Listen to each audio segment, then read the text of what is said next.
I'm back. Sorry for the delay on the videos. Basically, I was tucked up in the house. No, tucked up's the wrong sort of word. Was cooped up in the house. Finally, the old COVID got to me. First time I've had it. Wouldn't recommend it. Feeling better today though. It's probably the 4th day, 5th day. So I'm allowed to come outside and do a bit of work. Still was changing temperatures from being inside to outside. Still makes me cough a little bit. But nevertheless, we'll see what we're up to today. See what the crack is. I did go yesterday and put some base fertiliser on what's coming sugar beet.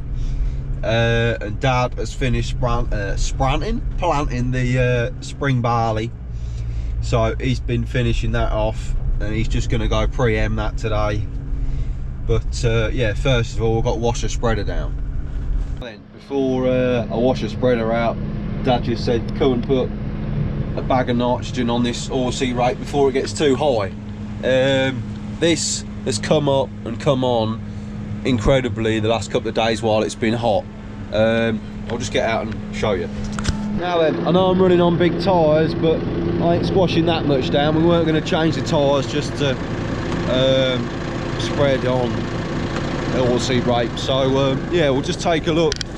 Look how tall it is now. It's come on a long way since it's had a bit of pigeon damage. We'll go and have a look at the other field as well while I go and spread it. But look, she's just coming in, just starting to come into flower. A couple of plants on this headland and in the middle there have just started coming into flower. But no, it's looking really good. I've never seen rape with a stem on as thick as that. So let's hope we get a good crop. Let's hope it's not all stem and no seed when we cut it. But yeah, a bit damp this morning, but it's going on. Should be alright.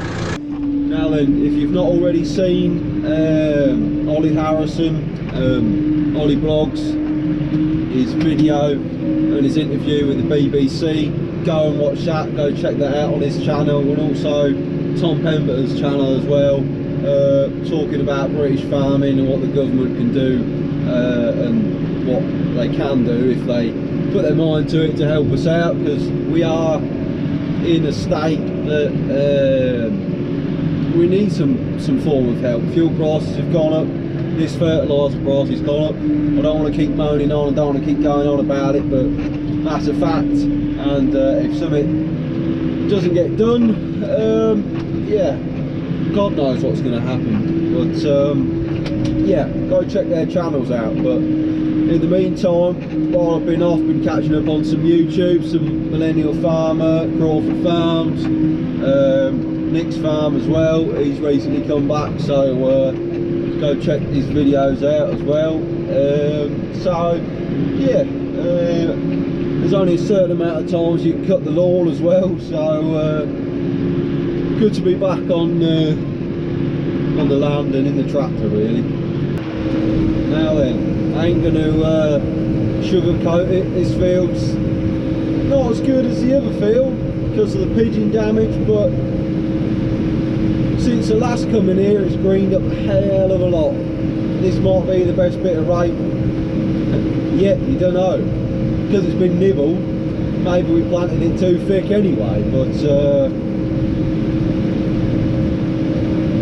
who knows? I mean, it's going to come. They haven't totally destroyed it. They have not totally destroyed it. Not yet anyway. It's going a bit faster where it's a bit thicker, and then changing down where she's a bit thinner to the normal speed. Variable rate. I tell you, variable rate. Who needs fancy spreader? Now I'll just show you the height difference.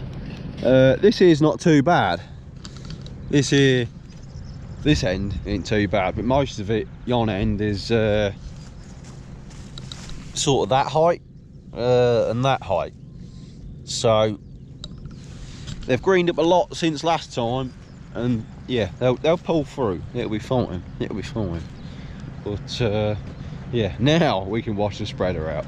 And that's the fertiliser spreader washed out and put over there, so that's drying. Just yoke the power harrower on now, just to pull out some wheelings that I made yesterday.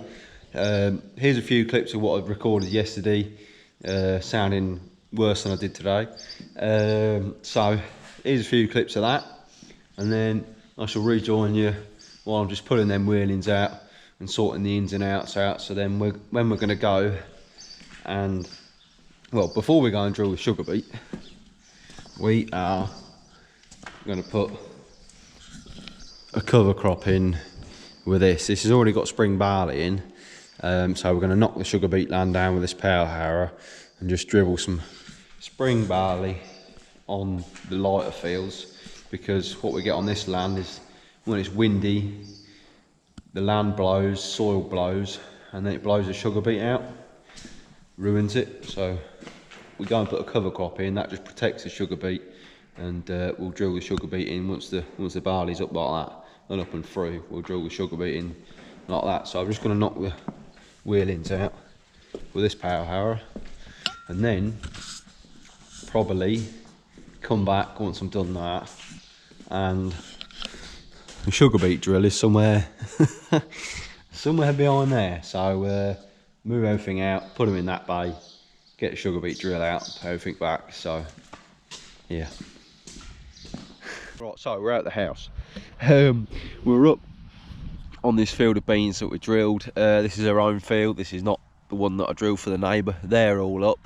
So this is the field that Dad just wanted me to come and have a look at, because he's on about putting some Roundup on it. Now, I've just had a scratch about, and don't know if you can see, just in there, that's where the beans are. So there's no sign of any gonna come through yet. They've just got a good chit on them. You can just see there, they've just started to eye up and start to grow. But I put them in deep, which is another good thing about that drill. I drilled them in deep, so I think that by the time we get to next week, they'll just be starting to come through, I think.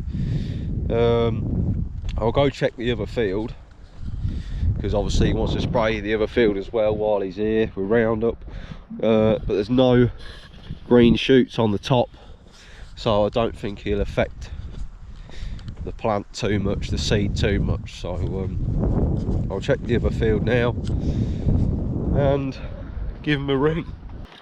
Now then, while I'm on my travels, I thought I'd hop over the dike and show you some beans that have just come through. The ones that I drilled for a neighbour, you know, remember it was on the frost. Yeah, it's come up all right. I think it was a bit wet when he come on and sprayed it and rolled behind, so that's why the soil looks like what it is. But she's up. We'll go and have a look at the other field. You can just about see the rows now. We'll just go and have a look at the other couple of fields and see if they're up as well. So yeah, not looking too bad. Right, so just stopped for a bit of dinner, bit of docky. I'll show you, I've done one field, I'll show you what I'm doing in this field. So I've been up and down with the fertiliser spreader, and then I'm going up my wheelings, because they've got this power harrower's got wheel eradicator tines on. So just power harrowing out the wheelings, making it nice and level. And you can see the soil here is really light, so that's why we need to drill a cover crop when we drill the sugar beet. So I'm just going to go and fill the furrows in, this side, that side and that side, and just level up the edges as well, where we drop the plough down and stuff like that, and then move on to the other field, and then hopefully fish the sugar beet drill out in a bit. Right, so I'll show you the sort of problem we have with this land getting it ready for sugar beet. Because it's that light, it's like compost, and we normally use the combination harrow, which if you go back on the videos, it's getting the sugar beet land ready with that. But what we want is these clods. We want probably a bit smaller than that, sort of these ones here and these ones here. If we go over with this whole field with the power harrow, it'd make it too light, and it just wouldn't work right. Whether we're gonna, I don't know what we're gonna do yet, whether we're gonna use the combination harrow and go in with this, but we need to put the barley on this land, because if we drill sugar beet in this light soil, like I said, it would just blow off. I think we might actually, I don't know what Dad's got planned yet really, but we might go in with a combination, like I was trying to say this morning, really lightly, and put the spring barley on as well in one pass, so we ain't going over it twice. Yeah, I don't think I've ever known it so warm in what are we, March? It's beautiful, absolutely beautiful.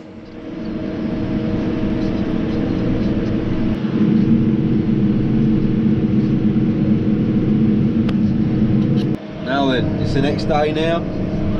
I'm back in this field, just knocking it down, ready for the sugar beet. I started off this field today. Started off, come here, started off, did a few rounds, but weren't quite happy with it. Dad come down, had a look, but I'm just bringing up too many big clods. I should probably need a second pass with a power harrow, splitting my wheelings, so going down there for the second pass. It's a bit clayey, this field is. You don't want too many big clods, you want the little clods for sugar beet.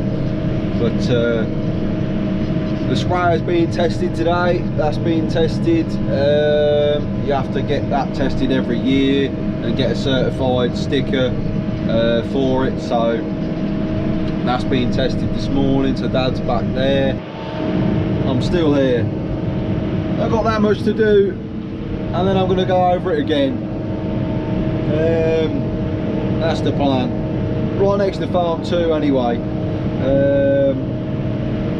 It's just coming down just a bit heavy. You can see the different colour soil there, and over there it's just coming down a wee bit heavy. A wee bit heavy, I sound like Crawford Farms there, a wee bit heavy.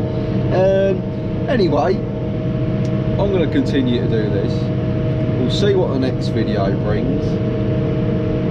I won't bore you with this video anymore, so thank you very much for watching. Hit the like, hit subscribe. We shall see you again for the next one. See you later. Ta. So just before I leave, going 1.8 mile an hour. This is the second pass. Looking a lot better than that anyway. Less cloddy, just nice small clods. Looking good. Dad's in the other field, drilling the cover crop. So yeah, look out for the next video. You might be drilling sugar beet.